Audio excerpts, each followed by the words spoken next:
Welcome to Chasing Truth, a show produced for those who love and deeply value the truth. I'm glad you're with me today. Today we're going to look at the three New Testament texts used to marshal Sunday as replacing the Sabbath. Does 1 Corinthians 16, 1 through 3, Acts 20, 7 through 12, and Revelation 1:10 actually establish any evidence for the idea that Sunday replaced the Sabbath in the Apostolic era? Our first text that we're going to look at is 1 Corinthians chapter 16 and verse 2. In 1 Corinthians 16:2, it states this: "On the first day of the week, each of you is to set aside and save in keeping with how he prospers, so that no collections will need to be made when I come."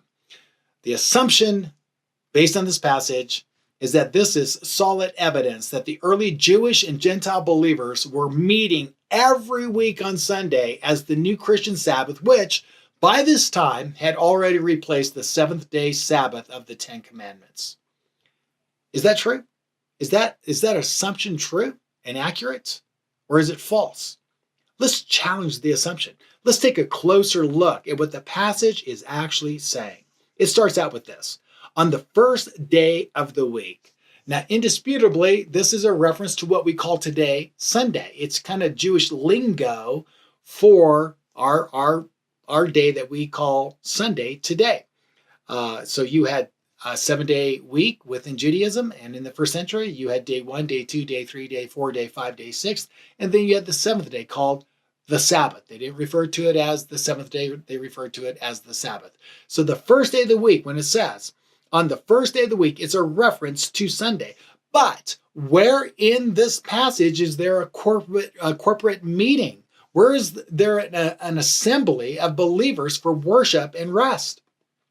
It's found nowhere in the passage. In fact, it says specifically, it goes on to say, each of you is to set something aside and save in keeping with how he prospers. Did you note that? Each of you, in other words, personally and individually and privately, set aside some funds based on your income. This is an appeal for an offering to be done personally and privately, not corporately.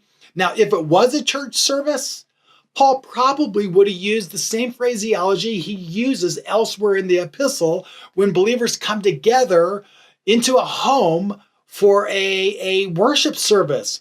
Notice the phrase. This is what Paul uses when referring to those type of gatherings.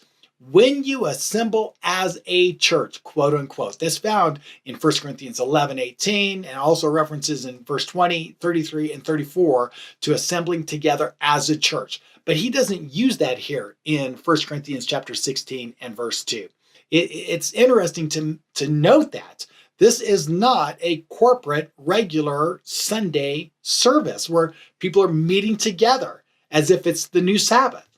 He also would have made it a public offering if they were all together, assembled together as this new supposed Christian Sabbath. They just would have took up a public offering, but they don't do that.